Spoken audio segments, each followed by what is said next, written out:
नमस्ते बच्चों, मैं आपकी हिंदी शिक्षिका गरिमा।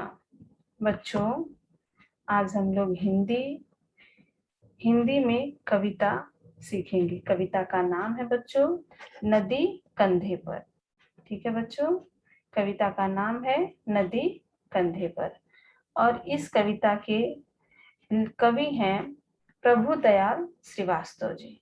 कविता के कवि हैं प्रभुदयाल श्रीवास्तव जी।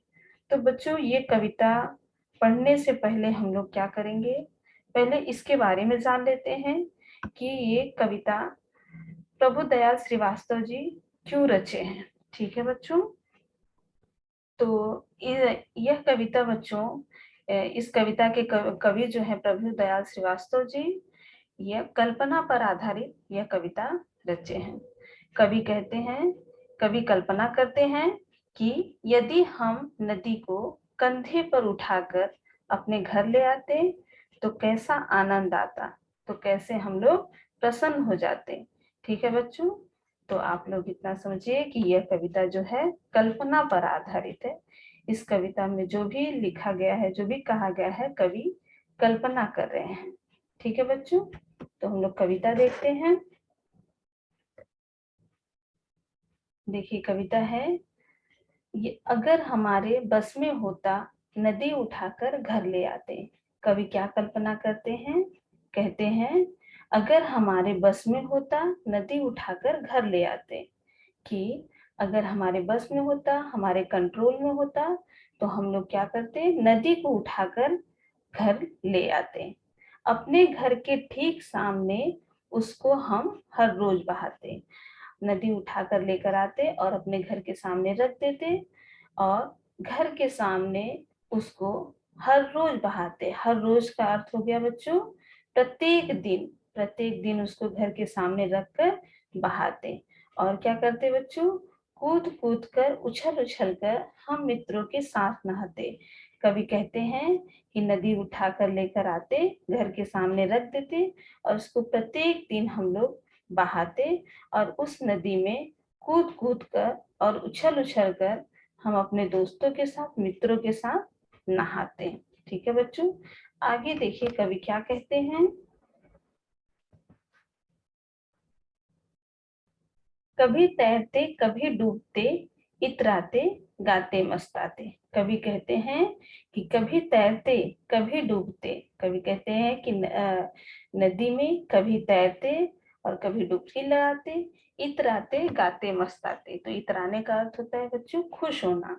कवि कहते हैं कि हम लोग कभी तैरते कभी डुबकी लगाते और खुश होकर मस्ती करते। ठीक है बच्चों, फिर देखिए क्या कहते हैं कवि, नदी आ गई चलो नहाने, आमंत्रित सबको करवाते। जब नदी घर के सामने से बहाते तो सबको बुलाते। आमंत्रित का अर्थ होता है बच्चों बुलाना। ठीक है बच्चों, आमंत्रित का अर्थ होता है बुलाना। तो सबको आमंत्रित करते, सबको बुलाते कि चलो नदी आ गई है और चलो हम लोग नदी में नहाते हैं। सभी उपस्थित भद्रजनों का नदिया से परिचय करवाते। भद्र का अर्थ होता है बच्चों सज्जन। ठीक है, तो सभी उपस्थित भद्रजनों का, वहां पर जो भी सज्जन लोग उपस्थित थे, उपस्थित रहेंगे, उनका नदिया से परिचय करवाते। अगर हमारे मन में आता झटपट नदी पार कर जाते। कवि कहते हैं कि जब हमारे मन में आता तो हम लोग झटपट नदी पार कर जाते, अर्थात फटाक से नदी के उस पार चले जाते। फिर कवि कहते हैं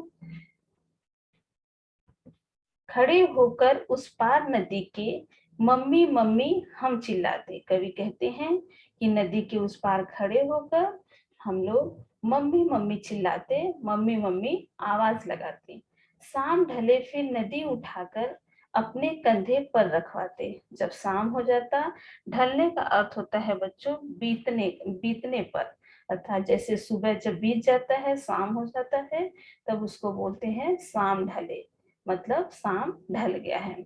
शाम ढले फिर नदी उठाकर, जब दिन खत्म हो जाता, दिन समाप्त हो जाता, जब शाम आ जाते, शाम बीतने पर शाम ढले फिर नदी को उठाकर अपने कंधे पर रखवाते, अर्थात अपने कंधे पर रखकर लाए जहां से थे हम उसको, जहां से हम नदी को लेकर आए थे, जाकर उसे वहीं रखाते।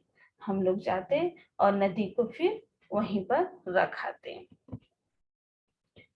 फिर देखिए बच्चों, अब हम लोग शब्दार्थ देख लेते हैं। तो शब्दार्थ में देखिए, इतराना, इतराना का अर्थ होता है खुश होना। बहाना, बहाना का अर्थ होता है नदियों को प्रवाहित करना। मस्ताना, मस्ताना का अर्थ है बच्चों मस्ती करना, आनंदित होना, खुश होना, ये सब मस्ताना का अर्थ है। आमंत्रित करना, आमंत्रित मतलब इनवाइट करना जैसे, तो उसको क्या बोलते हैं, उसका क्या अर्थ होता है, जिन्हें बुलाया गया हो, जिसे इनवाइट करते हैं तो उसका अर्थ यही होता है कि उसे आमंत्रित किया गया है या उन्हें बुलाया गया है। भद्र का अर्थ होता है बच्चों सज्जन। ढले का अर्थ होता है बीतने पर। ठीक है बच्चों,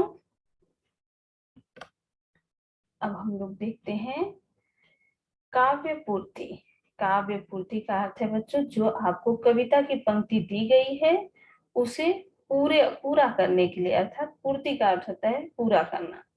तो कविता की पंक्ति दी गई है, पहली पंक्ति है अगर हमारे, फिर डैश डैश दिया गया है, रोज बहाते। अब इसको हम लोग पूरा करेंगे, तो उत्तर है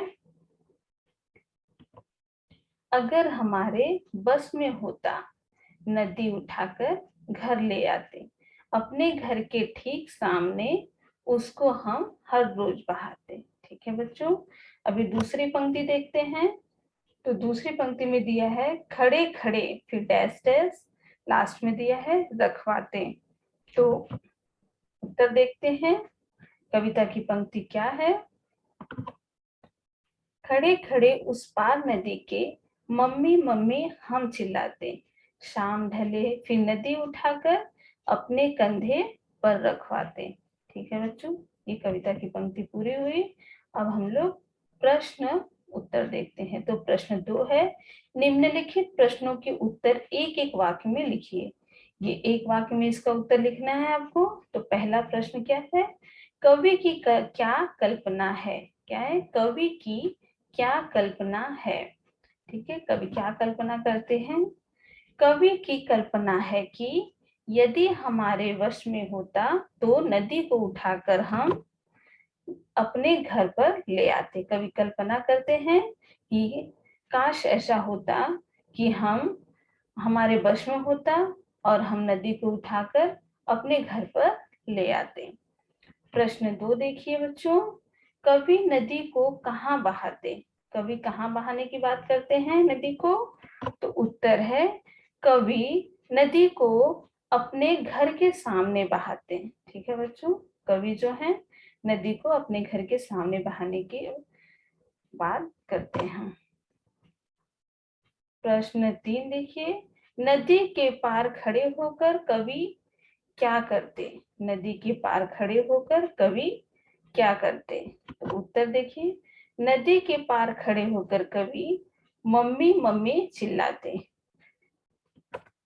प्रश्न 4 देखिए, शाम ढलने पर कवि क्या करते। उत्तर है शाम ढलने पर कवि नदी को अपने कंधे पर रखवाते, जहां से उसे उठाकर लाए थे वहीं ले जाकर रखाते। ठीक है बच्चों, अभी हम लोग प्रश्न 3 देखते हैं। निम्नलिखित शब्द के समानार्थी शब्द लिखिए। जैसे शब्द कौन कौन से बच्चों, सज्जन, सरिता, प्रतिदिन, दोस्त, संध्या, गृह। ये आपको शब्द दिए गए हैं। समानार्थी शब्द, समानार्थी का अर्थ होता है जिसका अर्थ समान हो। जैसे आपको कोई शब्द दिए गए हैं, शब्द अलग अलग होते हुए भी उसका अर्थ समान हो, ये समानार्थी होता है। तो जैसे सज्जन, सज्जन भद्र, सज्जन भद्र दोनों अलग अलग शब्द हैं लेकिन दोनों का अर्थ एक समान है। सरिता, सरिता का समानार्थी शब्द होगा नदी। प्रतिदिन, प्रतिदिन का समानार्थी शब्द है रोज। दोस्त, दोस्त का समानार्थी शब्द है मित्र। शाम, शाम का समानार्थी शब्द है संध्या, गृह का समानार्थी घर। ठीक है बच्चों, तो यहीं पर अपना प्रश्न और उत्तर समाप्त होता है। अगली कक्षा तक के लिए धन्यवाद।